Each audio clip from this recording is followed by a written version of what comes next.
Bueno, muy buenos días a todos. Es un gusto saludarlos desde México y desde la ciudad de Durango, Durango, un estado que está al norte de la República. Ya estamos muy cerca de Estados Unidos. Y bueno, es un placer convivir y compartir con nuestros hermanos de Ecuador, en donde amablemente me han invitado en esta ocasión para compartirles mis experiencias docentes en tiempos de COVID, cosa que me da mucho gusto y yo entiendo y supongo que de una u otra manera debemos de compartir como latinos esta problemática que el día de hoy les voy a exponer de mi país. Únicamente voy a hablar de mi país, México, y bueno, pues empezamos. Yo les quiero decir que soy doctora, me voy a presentar con ustedes. Soy doctora en Gobierno y Administración Pública, tengo maestría en Administración de Calidad de la Gestión Pública, tengo maestría en Terapia Gestal y tengo un entrenamiento en constelaciones familiares y terapias humanistas.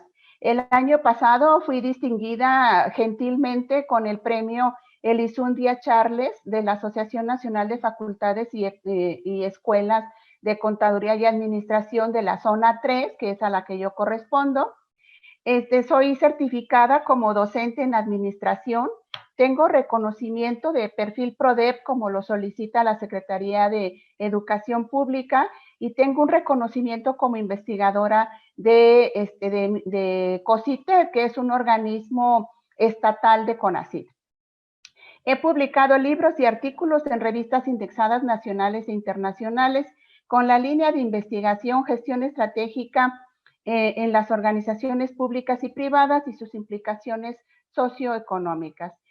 Actualmente soy presidenta del Colegio de Licenciados en Administración de Durango en la gestión 2015-2020 y soy docente a nivel licenciatura, maestría y doctorado y soy profesora de tiempo completo de la Universidad Juárez del estado de Durango y estoy adscrita a la Facultad de Economía, Contaduría y Administración.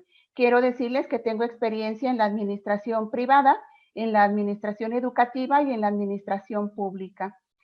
También soy consultora de situaciones educativas y bueno, pues entonces esta soy yo, estoy a sus órdenes y bueno, pues empecemos nuestra plática del día de hoy.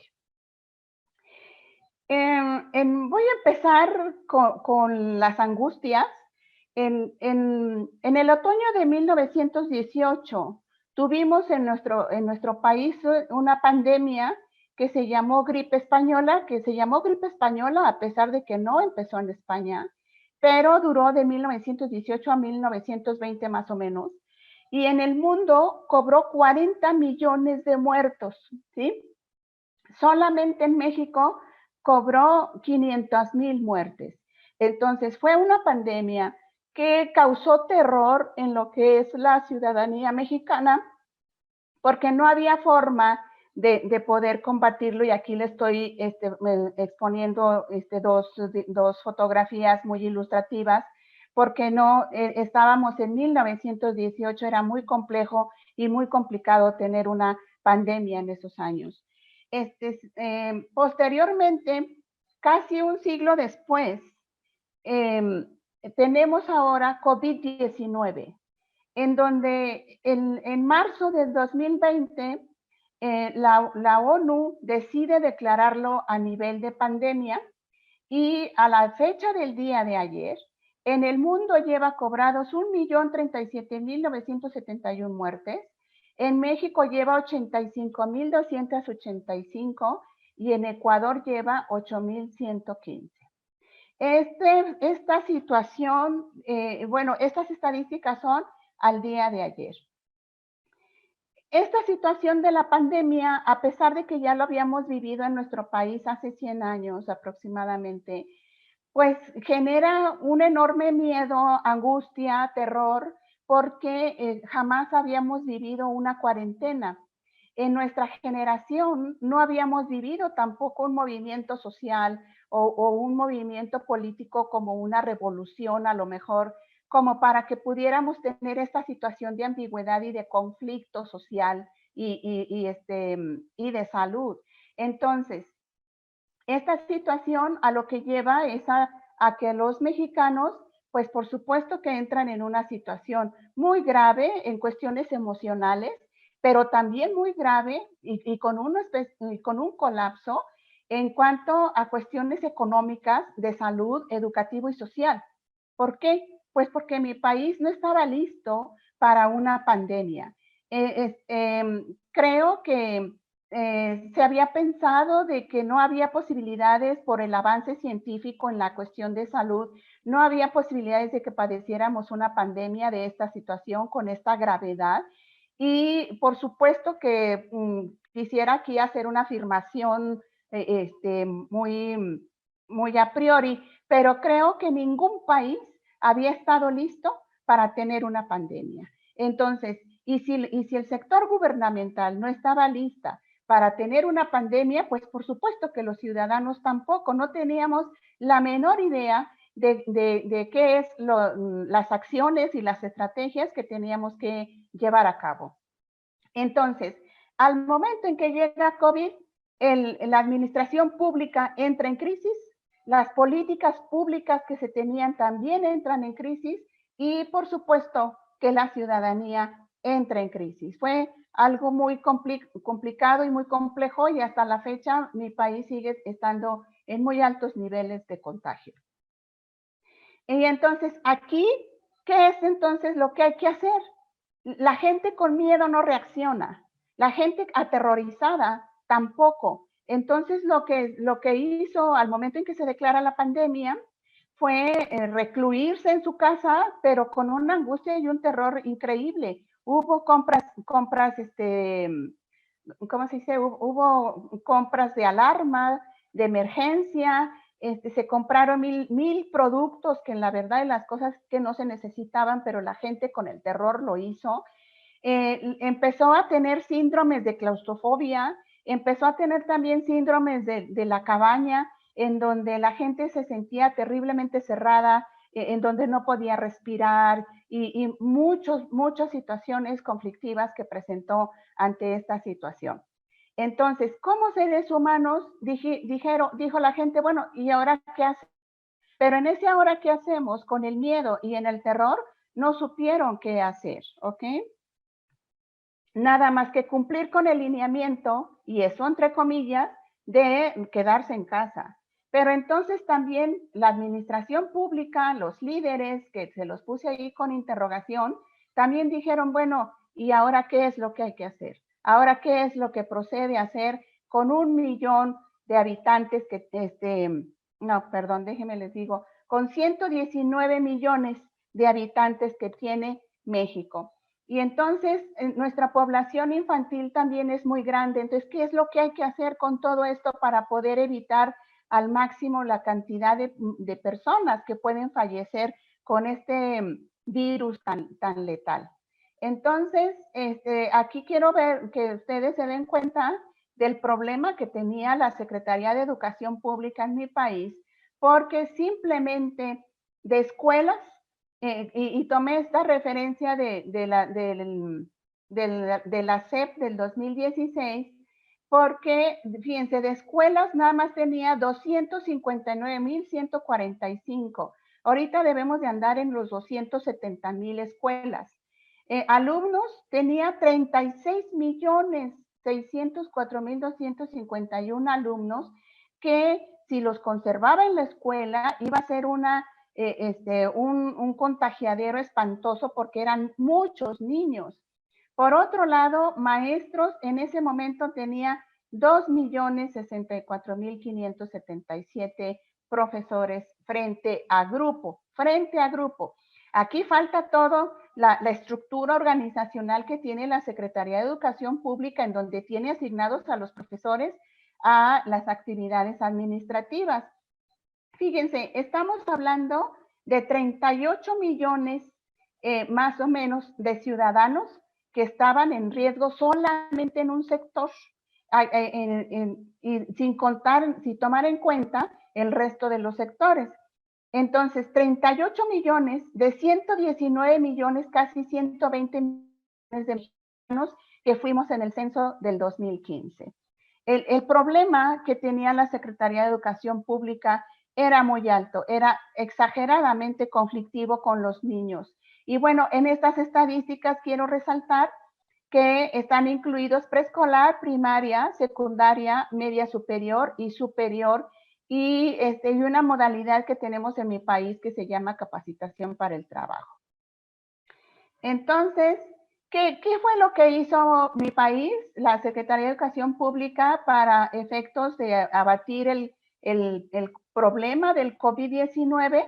Pues estableció estrategias contingenciales, netamente contingenciales, en donde no hubo forma de planear, de considerar opciones o cómo podíamos hacerlo, porque esto era urgente. Nosotros estábamos en pleno ciclo educativo, entonces esto no podía detenerse, teníamos que continuar en el proceso académico con los niños y en mi caso pues con la licenciatura y con la maestría, pero no se podía detener todo este proceso por el coronavirus. Entonces, ¿qué hizo la Secretaría de Educación Pública?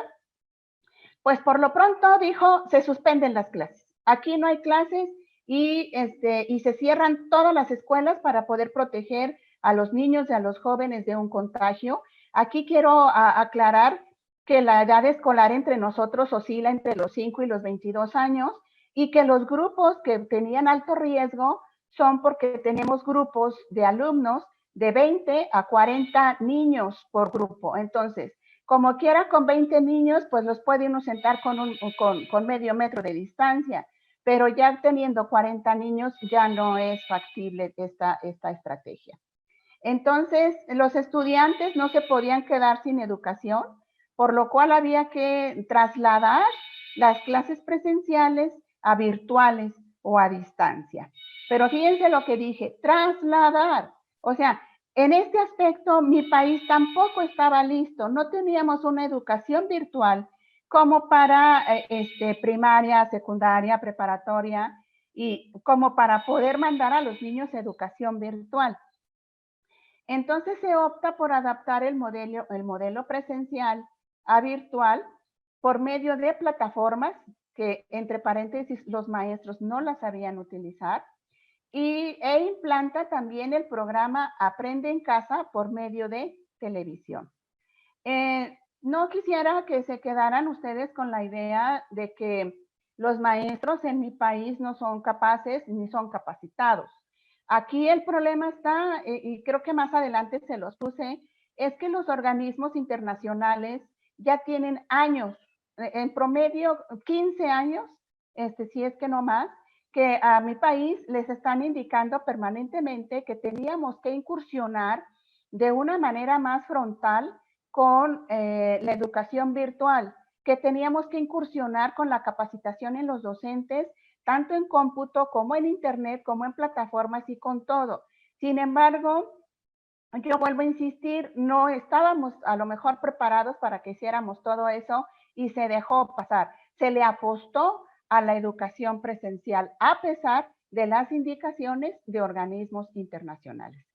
Entonces, se capacita de una manera emergente a los docentes durante la pandemia en el uso de las plataformas, pero se les capacitó con 5 horas y se les dijo, a ver, esta es la plataforma de Zoom, ¿le entienden? Ah, qué bueno, adiós.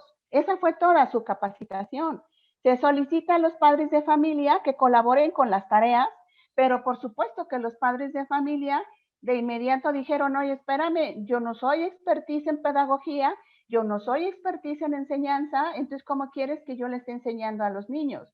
Entonces, ahí hubo un serio conflicto. Todo esto que yo les estoy comentando fueron estrategias implementadas por el gobierno mexicano, pero que al fin y al cabo fueron puros conflictos que se generaron. Porque entonces, aparte, los padres de familia, aparte de ayudar a los niños a elaborar las tareas, a tomar junto con los niños las clases, y debían enviar las tareas por WhatsApp.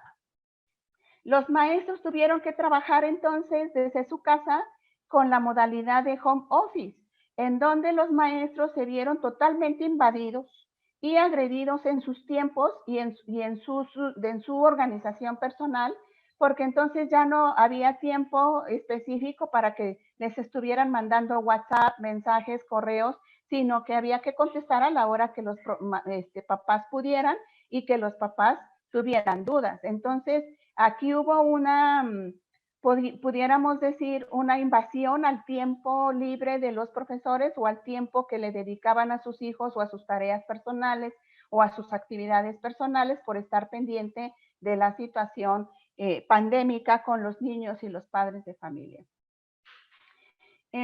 Entonces, la UNESCO en un comunicado en el 2020 anunció lo siguiente. Dijo, los cierres de las escuelas podrían perjudicar los siguientes aspectos. Pues sí, pero no había opción. O sea, sabíamos que iba a haber mucho problema y se iba a perjudicar a mucha gente, pero no había opción. Entonces, el principal es la interrupción, la otra la falta de competencia de los papás y la repentina digitalización educativa. En esto en las tres tuvo total acierto la UNESCO, porque la Secretaría de Educación Pública lo que hizo fue que agarró los materiales presenciales, los escaneó, los subió a la red y se acabó, ya tenemos cursos virtuales. Y ustedes saben que la situación no es así. Entonces, y otro punto que dijo la UNESCO, el aumento de la presión en instituciones educativas que permanecen abiertas.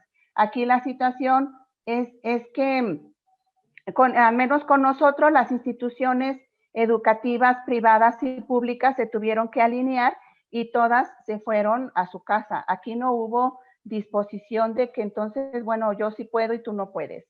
Entonces, aquí les puse yo que los organismos internacionales ya habían informado sobre la educación a mi país, sobre la educación virtual y con la presencia del COVID-19 fue necesario implantarla de una manera emergente.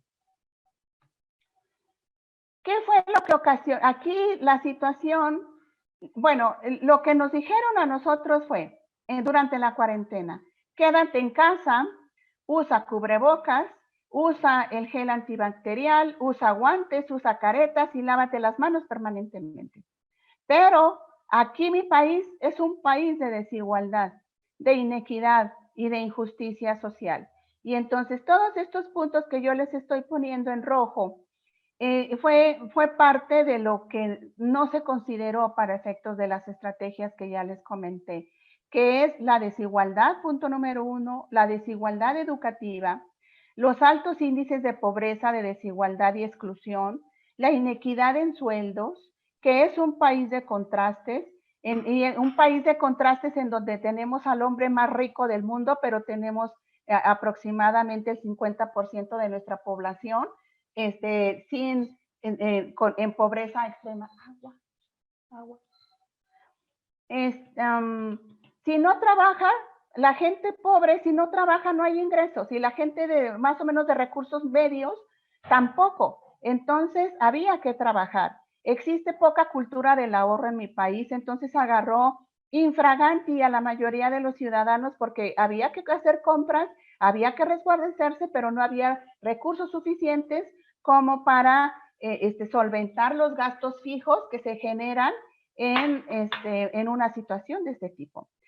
Les decía hace un momento que hubo compras de pánico, los almacenes de autoservicio prácticamente se saquearon por las compras de pánico que hubo y existen personas que viven en este momento, al día de hoy, con menos de 20 pesos diarios. Una familia, con eso puede vivir.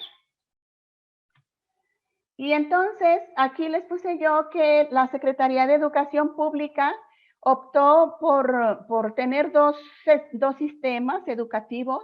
Uno, que es el del lado derecho, que es el Programa Federal Aprende en Casa y sus requerimientos, que básicamente estuvo enfocado para educación inicial, preescolar, primaria y secundaria, en donde se les pedía televisor, sistema de televisión abierta, electricidad, porque no todos los hogares en mi país tienen electricidad, acceso a internet y computadora y un smartphone. Esto fue lo que se les pidió. Y luego en las variables de clases por internet, pues está el de, por supuesto, tenían que tener internet en casa, había que tener telefonía celular, computadora y televisión. Entonces, indistintamente de cuál método o sistema les tocara a los niños educativos, había que cumplir con ciertos criterios de tecnologías de la información y de comunicación para efectos de que los niños pudieran tomar de una manera adecuada y pertinente sus clases. ¿Y qué fue lo que pasó aquí? Aquí es donde empieza lo interesante. Pues resulta que los usuarios de Internet por grupos de edad, con esta encuesta del INEGI, que es una institución respetada y creíble en mi país, que se aplicó en el 2019, los niños de 18 a 24 años son los que más utilizan el Internet. Y en segundo lugar, los que más lo utilizan son de 12 a 17 años con el 87.8 y en tercer lugar de 25 a 34 años con el 86.9. Entonces, si ustedes se dan cuenta, el rango que tenemos de uso de Internet es desde los 12 años, que no sé qué están investigando tanto en Internet, desde los 12 años hasta aproximadamente los 40, 44 años que hacen uso del Internet en mayores cantidades. Luego, en esta misma encuesta dice que 80.6 millones de mexicanos usan Internet y que representan la población más o menos como del 80%. Pues sí, el 20% restante en la gente en pobreza extrema. Los usuarios de la zona urbana se incrementaron a 76.6% y la zona rural un 47.7%. Si se dan cuenta, aquí nosotros donde tuvimos el mayor problema en cuestión de captación de Internet fue en la zona rural porque no había suficiente Internet. Entonces había niños que se tenían que subir a los cerros para poder captar el Internet y para poder escuchar las clases y para poder mandar las tareas. Esto fue una situación altamente conflictiva porque los niños y los papás tal vez tenían toda la mejor disposición para hacer sus tareas, pero las condiciones no eran las idóneas para que ellos pudieran estar en el sistema educativo mexicano.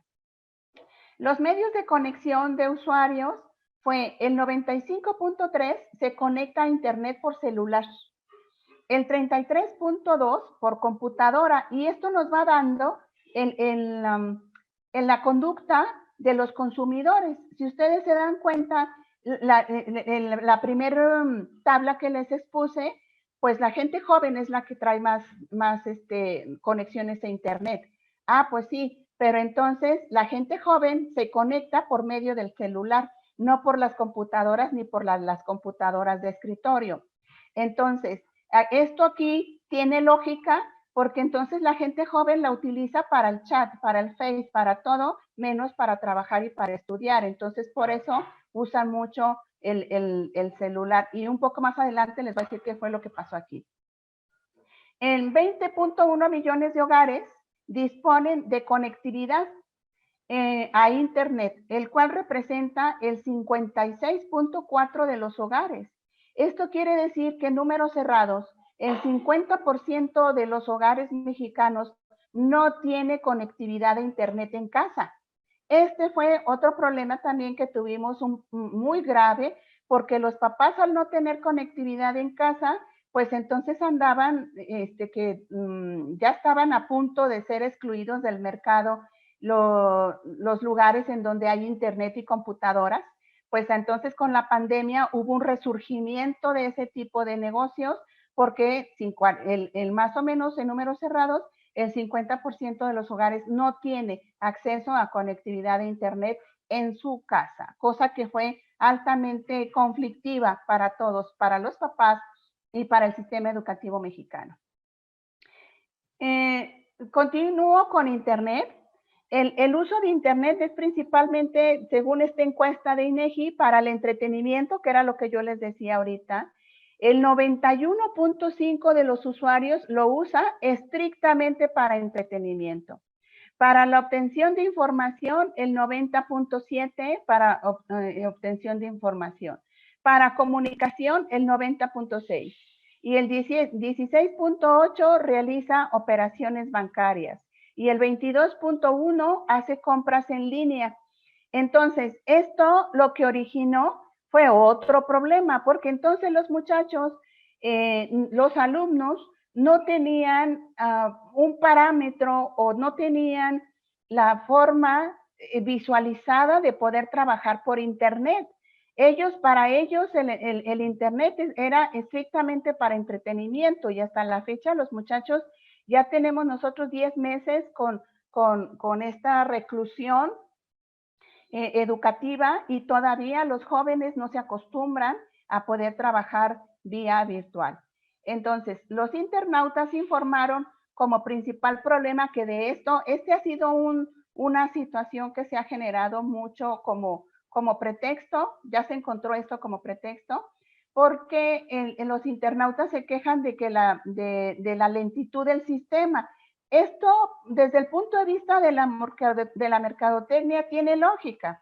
Las empresas de Internet en México a lo mejor estaban acostumbradas a darle servicio a 50 millones de mexicanos y de pronto esto tiene un resurgimiento y ahora resulta que necesitamos dar un servicio a lo mejor a 80 millones de mexicanos en donde la capacidad instalada de las empresas de Internet pues no era la suficiente como para poder dar un servicio adecuado a toda la ciudadanía. Aquí les puse también, pero esta es otra institución que hizo este estudio en donde es congruente con el que hizo INEGI. Y fíjense ustedes cuáles son los hábitos de los usuarios en Internet en México todavía en 2016. Esto lo tendremos que constatar y verificar después de la pandemia, ¿verdad? En donde el Internet se utiliza el 79% para acceder a redes sociales, congruente con lo de INEGI. El 70% a enviar y recibir mails, pero resulta que quiero comentarles que la mayoría de los muchachos, en contra de lo que nosotros suponíamos como profesores, no tenían un correo electrónico registrado. Entonces hubo que empezar a decirle a los muchachos que había que registrarse en un correo, que había que sacar correos, y desde ahí tuvimos que empezar, cosa extraña, porque al menos los maestros del nivel de licenciatura, pues hubiéramos esperado que todos los muchachos tuvieran correo, y no fue así. Enviar y recibir mensajes instantáneos, un 68%, la búsqueda de la información, 64%, ver películas, fíjense, 52%, escuchar música, 52%, llamadas por internet o aplicaciones, 43%, jugar en línea, 43%, comprar en línea, 36%, aquí salió más alto, en el INEGI decía creo que un 20%, descargar películas un 35%. Pero yo quiero que ustedes vean que ¿dónde está aquí el tomar un curso, el de tomar clases virtuales o alguna cosa por el estilo? O sea, no había la cultura entre los habitantes de México en el uso de la Internet como para darle un uso más académico. Si ustedes se dan cuenta, era extremadamente social todo lo que era el uso del Internet. Bueno, aquí les puse yo al respecto de la telefonía celular. Miren, los papás tenían que supervisar las tareas y al terminar las tareas tenía que sacarle fotos y mandárselos al WhatsApp al profesor y el profesor se los tenía que mandar al supervisor. Esto es en educación básica. Sin embargo, se les olvidó que hay mucha gente que no tiene smartphone, tiene nada más un teléfono sencillo que no tiene cámara y que el problema con los papás fue que no podían estar enviando las tareas por WhatsApp porque por principio de cuentas no tenía internet en teléfono. Segundo, era un teléfono que no era smartphone y tercero, no tenía saldo. Entonces fue altamente complejo, digo, pobres papás, de veras que han de haber sido un periodo extremadamente estresante para ellos y ahorita vamos a seguir viendo por qué. Entonces, al respecto de lo que es la telefonía celular, se calcula el país cuenta con 86.5 millones de usuarios de telefonía. Si ustedes se dan cuenta, somos 119 millones. O sea, prácticamente nos estarían faltando 20 millones de ciudadanos sin telefonía, lo cual implica que el 75% de la población estaba cubierta con telefonía. Los que disponen de un celular inteligente son 9 de cada 10 usuarios. Al respecto de la computadora, este fue otro problema muy grave que tuvimos porque por esta situación el 49.4 millones de mexicanos son usuarios de computadoras representados por el 43%. Entonces, 49 millones de mexicanos tienen computadora. Sí, pero somos 119. La disponibilidad de computadoras se redujo, que este es el fenómeno que se está presentando en mi país, se redujo en 0.6 en comparación del 2018. Esto quiere decir que si no hubiera habido pandemia, las ventas de las computadoras hubieran ido decreciendo. ¿Por qué? Porque a los jóvenes no les parecía importante tener computadora portátil o computadora en casa. ¿Qué fue lo que pasó aquí con lo de la pandemia? Pues que en las familias no nada más existe un niño o un joven estudiante. Hay familias que había 2, 3 niños y entonces había que esperar el uso de la computadora, porque por familia podía haber una computadora, pero eran 3 niños de educación, más mamá, más papá, que también trabajaban en línea. Era altamente conflictivo el decidir quién tenía prioridad, quién tenía que hacer primero sus tareas y sus responsabilidades.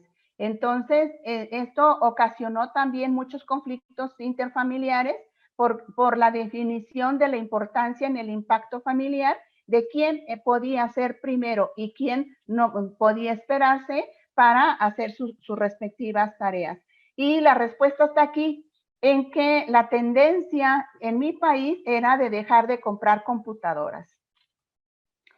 Al respecto de la televisión, yo les decía que con el programa de Aprende en Casa, que lo sacó el gobierno federal, pues el problema fue semejante, porque en las familias normalmente hay una televisión. Entonces, ya cuando hay 2 televisiones, pues entonces ya es una familia de recursos económicos más altos. Pero lo normal y lo usual es que haya una televisión.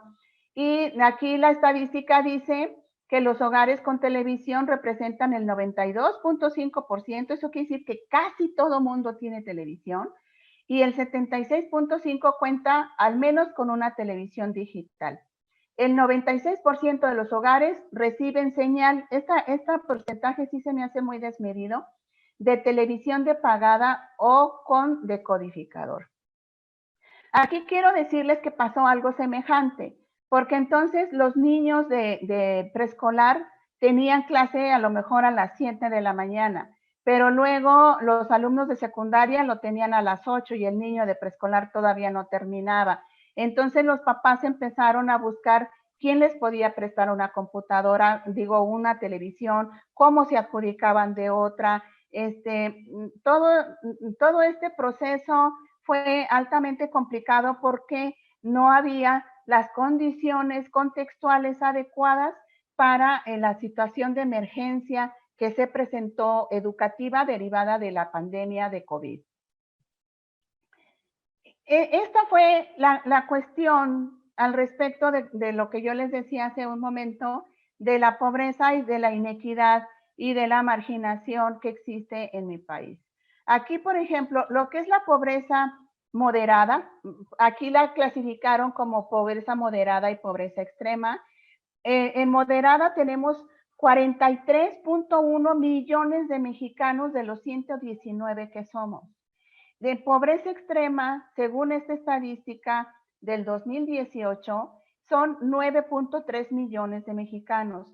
Sin embargo, yo quiero decirles que la repercusión de COVID en mi país, según los organismos internacionales, ya dijeron que las estadísticas de la gente en pobreza extrema se va a incrementar al menos en 3 millones más, al menos. Esto quiere decir que el impacto y el embate económico que nosotros tuvimos fue muy agresivo y fue muy hostil como para que se siga incrementando la pobreza extrema en mi país. En cuanto al rezago educativo, la carencia por acceso a los servicios de salud son 20 millones. Fíjense nada más.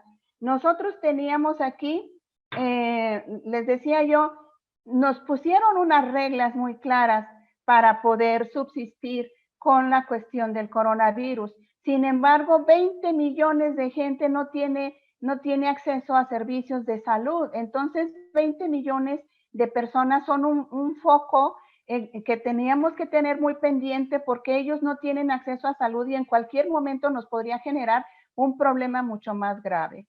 Y entonces, realmente esto es altamente preocupante y es algo que como mexicanos nos preocupa y nos angustia mucho el poder solventar esta problemática de la pobreza en nuestro país. Por otro lado, la carencia por acceso a los servicios básicos en vivienda, que es agua, luz, teléfono, drenaje, piso, 24 millones de mexicanos no lo tienen. Entonces, si ustedes se dan cuenta, en promedio son 44 millones de mexicanos que no tienen servicios básicos de vivienda y carecen de salud. Entonces, aquí la disyuntiva está, ¿cómo hago una política pública educativa y de salud teniendo esta disparidad y esta situación tan compleja para efectos de hacer políticas públicas sin afectar y sin lastimar al otro? ¿Y por qué? Pues porque simplemente con esta tabla que les estoy exponiendo el día de hoy, se están dando cuenta que mi país lo que hizo fue hacer una política, una estrategia emergente para niveles medios altos y dejó de lado prácticamente a la gente en pobreza extrema. Por otro lado, en el rango de bienestar, la población con ingreso inferior a la línea de pobreza extrema por ingresos son 21 millones de mexicanos.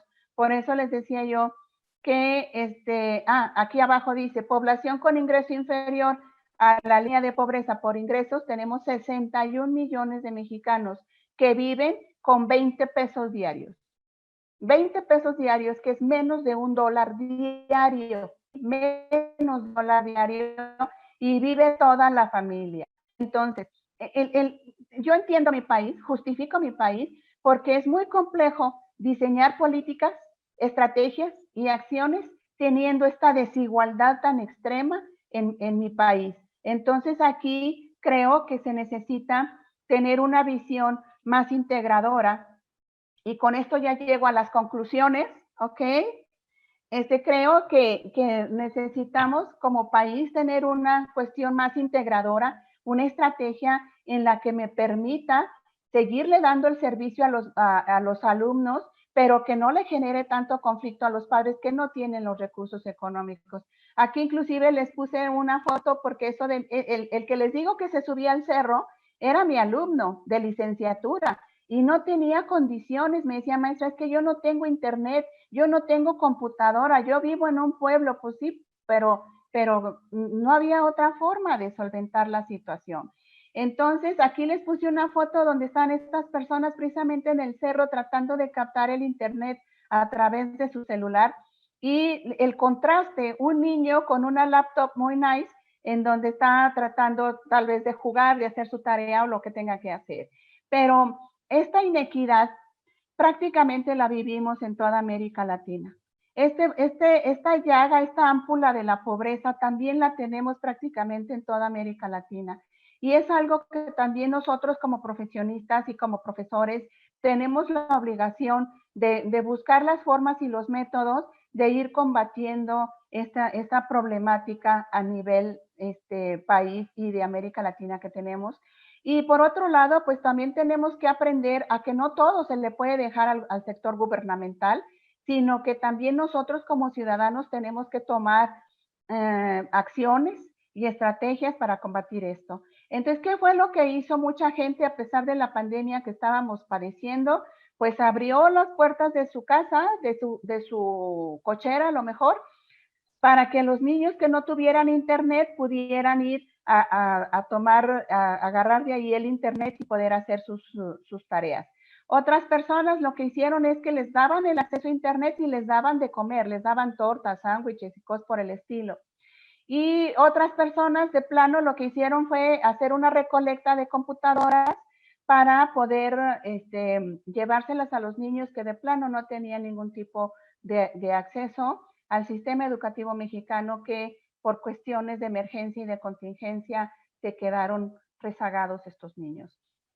Quiero decirles que el informe final, que lo revisé el día de anoche, pues ellos dicen que lograron rescatar completo el ciclo escolar que terminábamos en junio y que no se quedaron niños rezagados. Pues sí, pero el conflicto fue mucho. La situación estresante y angustiante fue mucho. Predominaron en las familias los conflictos, los pleitos, la violencia por toda esta situación que les he comentado en el transcurso de mi exposición. Bueno, pues con esto doy por terminado mi exposición. Espero sus amables comentarios. Muchas gracias por su atención.